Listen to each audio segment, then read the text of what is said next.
On today's video, I'd like to give you guys a list of mistakes that I have made while playing Infinte Galaxy for the last month and how you can avoid them. In this video, we'll talk about a few things that I made very wrong. Some of them part of the game design, so be aware when it comes to building progression, and I'll explain that as well.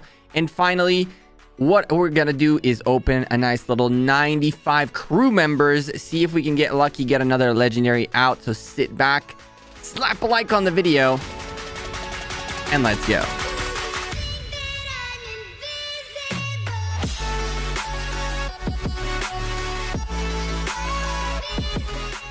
Hey there, YouTube. Welcome back to Gekko Gaming. As we are once more in space, we have some energy to get rid of, as energy is important. Marauders are good, and we want to help our alliance grow, as well as get all the rewards from hunting these marauders consistently every day. And with 2 fleets available and out of the way into hunting marauders, let's get started with this video. This, by the way, is my first mistake that I've made. A lot of folks try to get the best and greatest and like the strongest fleet possible in their first fleet, and then have a secondary fleet that is whatever is left over.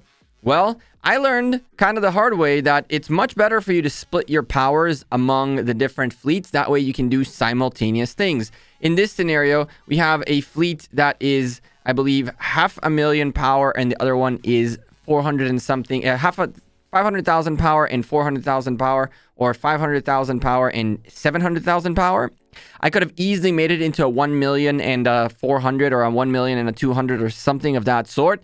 But when I split it into 2 fairly equal levels of fleets, it allowed me to do multiple things at the same time. The same goes, by the way, for gathering. I still have some forces that are with our gathering fleet. As we were splitting up in between the different asteroids, you want to send different fleets to different asteroids. So make sure that you don't just stack the one fleet, spread it about as equally as you can. That way you can multitask. The more you multitask, the easier things get.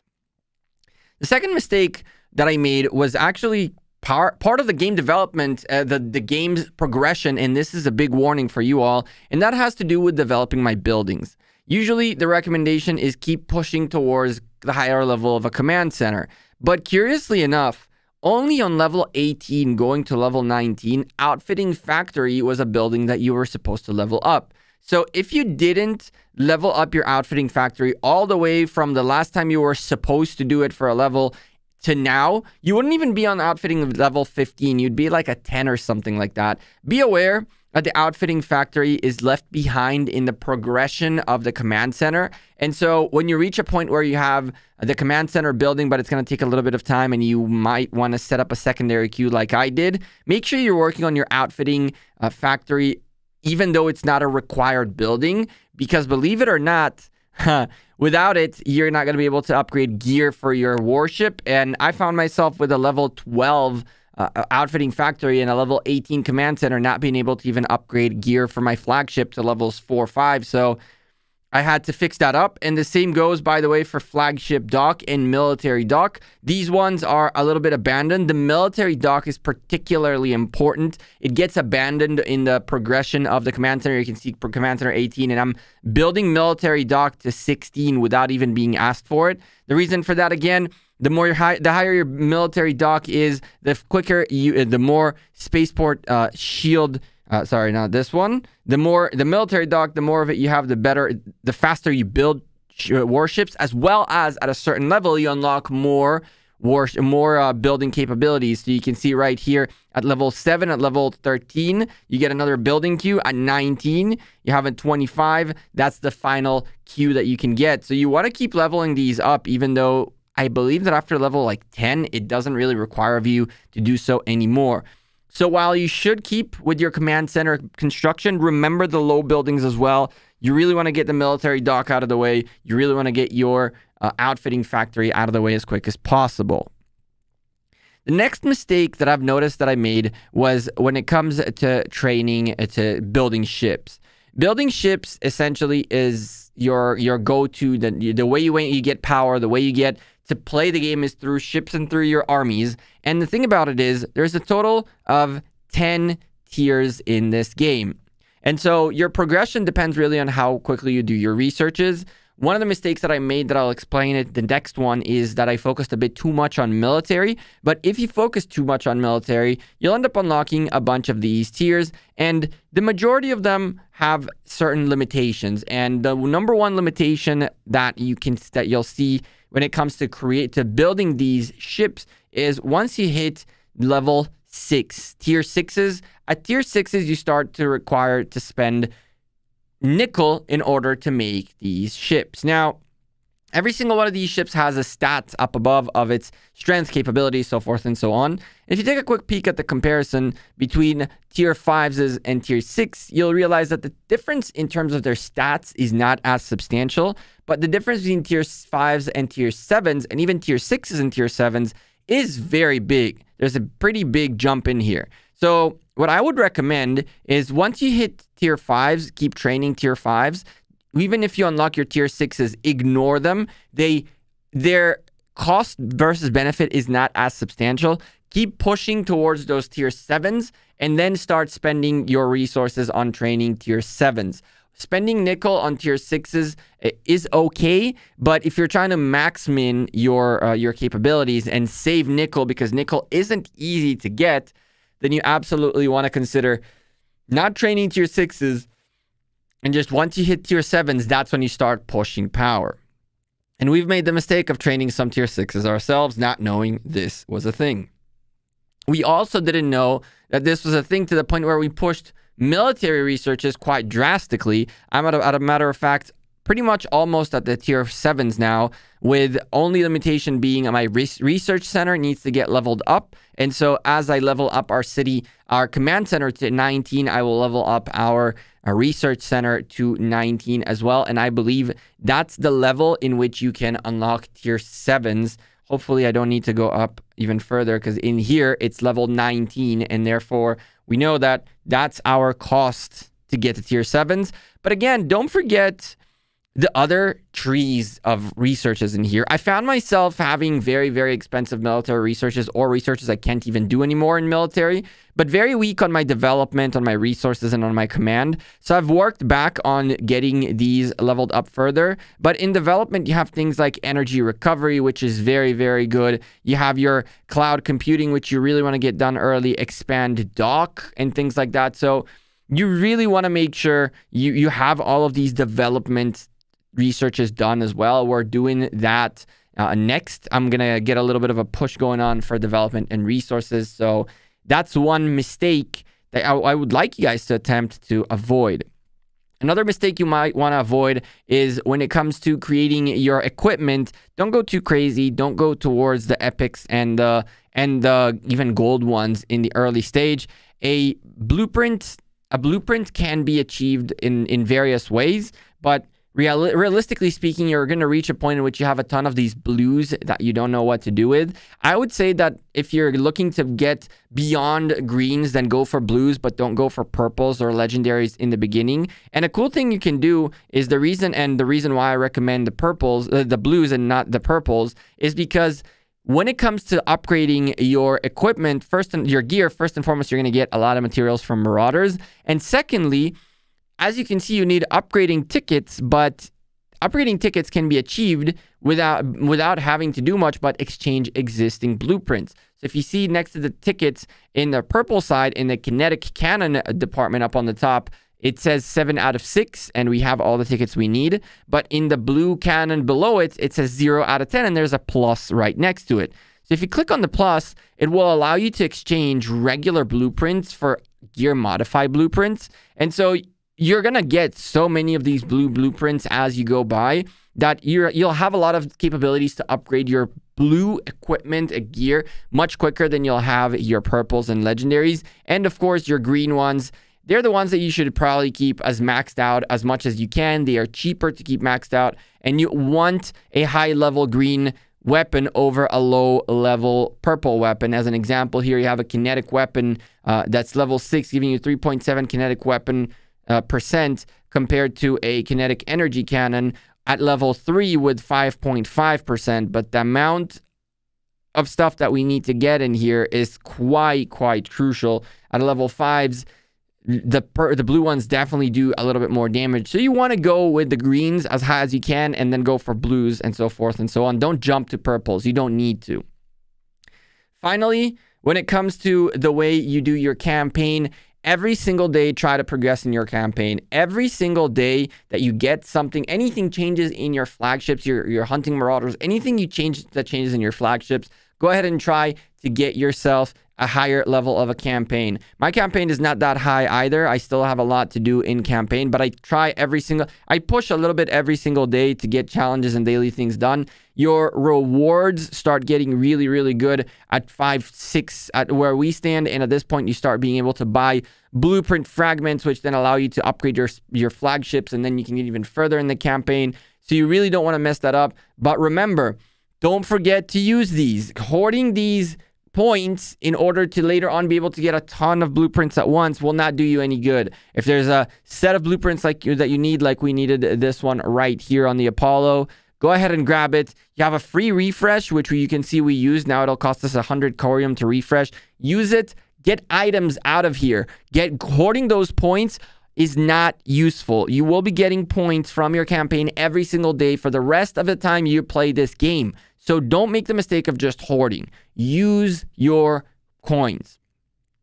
And at this stage, it's time for us to go get some crew members unlocked. We are currently rocking a few, and upgraded as well. We're currently rocking a few crew members whose job is primarily to help us with growth. We have a research guy out here helping us with some research speed buffs. We have a bunch of different folks in here, some of them made for dispatch mastery, fleet limitation, for us to go hunt marauders or do or gather quicker. We have rapid mining, you can see right here, and so forth and so on. So we're on a configuration that's meant for growth more than anything, but it is a bit weak. And so it's time for us to go get some crews, recruit some crews to upgrade it and get it a little stronger. We also have some upgrading to get done, not upgrading, but rather advancing to get done on our current existing crew members, like this dude right here. Bam. Our first legendary being advanced, 5,000 power, just like that. Let's go once more. And now he is another 10,000 now on the boost. Wow, that was easy enough. Warship output, total warship attack was increased, and precise guide from missiles, 11.5% attack. And that's if he is in deputy, which is where advisor, which is where he is right now. Let's do this. Let's see if we can get some legendaries, baby. Please.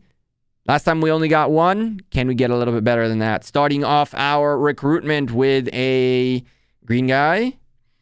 Oh boy, more greens, more greens, more greens. There's a green, another green. Ugh. We're going to expect a bunch of these excellent crew members. We got a little bit of an advanced one to add off. Lady Karen. Karen is actually a very, very strong crew member that it's good to have and level up. We'll take care of her in a second. Let's keep going to the next crew set. We're unlocking 5 more. Come on, baby. Let's go. There's another blue Min Lee, which we already have. Another blue commander, Andy Perry. Come on, baby. Hit us with a nice animation of a legendary you do not have yet as we hit some green. This time more blues. I'll take the couple of blues. The more of these we get, the better. We got to level up and upgrade all of our crew members as is. Come on, Jessica. Don't be doing us like this. Brienne. Carl. Come on. Come on. Oh, not this time. We need a legendary. There's no way we unlock 95 of these and don't get one legendary, right? Leave me a comment down below. Let me know how many legendaries you think we're going to get. There's one green. There's another green. There is a third green. Come on, come on, come on. We can take some epics as well. Epics are okay with me. Epics are acceptable. Emma Aniston. Shout out to the Aniston. If you haven't noticed, there is some Friends reference in this game. Some of these crew members have last names of the Friends actors. Let's see if we can find Courtney Cox right there. Hill Cox. Emma Aniston was Jennifer Aniston. If you don't believe me, there is we can try to find the other ones in here as well, and the ones like Schwimmer, Brown Schwimmer. Are you sure that's not David Schwimmer? Yeah, it is. We picked up actually Hill Cox we didn't have before, so that's a new crew member. That's good for us. Let's keep going. There's a Kudrow as well. There is a Perry as well. Yeah, it's kind of funny. There is reference to friends in here, which is awesome. Let's see. Come on. So far, no, nothing very exciting. Nothing very exciting in our set of pulls. Lord have mercy on us all. All these greens. Still got some credits to go. Come on, baby. Hit us with something good. There's a blue. Starting us off with a blue. Second blue, Andrea Bruno. 3 blues. Kudrow right there. Oliveira Kudrow. Come on. Oh, man. Julian Bell. Finally, another blue. Andy Perry, a.k.a. Matthew Perry. Right there. We got blues, including Andrea Bruno. We didn't have them previously. Now we unlock a new crew member. Anytime I unlock crew members, I'm a happy man. Unlocking crew members is always nice. But we're trying to unlock them legendaries. We're trying to unlock them epics. To level those up, too. We need those to drop as well. And so far, we're being bombarded with blues and greens with no purple or yellow still sighted. But there's still 50 more to go and plenty more time for us to make up the ground. But so far, it ain't looking too good. It ain't looking too good at all. I would love to see 1 legendary and at least 3 epics out of all of this, out of 95 total ones that we open. But we'll have to see if that's a thing. So far, we haven't seen a single epic or purple and a single legendary or yellow. Nothing. Nothing. We're getting greens and blues all over the place. Is this our luck? It all can change with 1 opening, right? Literally, this can be all purples or all legendaries. It's random number generator, right? But come on, baby. Hit us with something good. What's our percentage? Percent, please. Okay, there's a blue Karen again. Oh, man. No legendaries? No epics? Is this real? 40 to go. 40 to go. And we are not seeing anything that we like. Greens all over the place. Just greens all over the place. And a couple of blues to make us feel better about ourselves. LeBlanc. Matt LeBlanc. He actually used his last name as a first name for that particular crew member. Oh boy. There's a blue. We don't care about the blues. We don't care about the greens no more. Come on. Come on, baby. Come on. Give us something good. Oh, man. Oh, man. It doesn't look too good. It doesn't look too good. Oh, Eve. There's a blue. At least we got that dude with the research that we can level up, which is important. We need to be able to level up our crew members to get better buffs out of them. Let's see. Come on, baby. Come on, baby. The blues are real. But there's no purples or legendaries. Oh, man. We're getting utterly destroyed. Utterly destroyed. 20 to go. 70 open. 75 unlocked. 0 epics. 0 there it is, our first epic. Rebecca. Finally. Hello to you too. A new crew. We haven't had her before. So I guess that's a W right there. We needed a little bit of an extra reinforcement, and that's what we needed. An epic. That's 1. I mean, there's still time for catch-up, but we're going to need much more than Rebecca Aniston Harmony to progress through and get a good opening out of this. But 15 remaining. All you need is 2 of them to be really good. So the dream is still real. But no legendary. 95. There it is. There it is. Our second epic. We already have them, but it gives us stuff. We're getting there. That's 2 epics. We're getting there. Here we go. There's still time to make it up. 10 more to open. All we need is 1 legendary, and the dream is real. This opening becomes from terribly abysmal to not too terribly bad. 2 epics, 2 purple crew members, but no legendary. Unfortunately, no legendary. Last 5 to get, and here we go. And we'll supplement 5 more with Corium because we'll make a nice, we'll close it out to be nice 100 and hope and pray that we didn't just waste our Corium. Last guy. Our last one. Rubia von Hessen. Oh, yes. Yes. That one worked out at the very end. At the very end. I cannot believe it worked out at the last one. This has to be our last one, right? This is. In the opening that was planned, this was the last one, and we got Rubia von Hessen. Oh my goodness. I mean, I said I'm going to spend another 5. I'm going to open another 5 with Corium. We'll open another 5 with Corium and hope and pray because I'd already committed to it.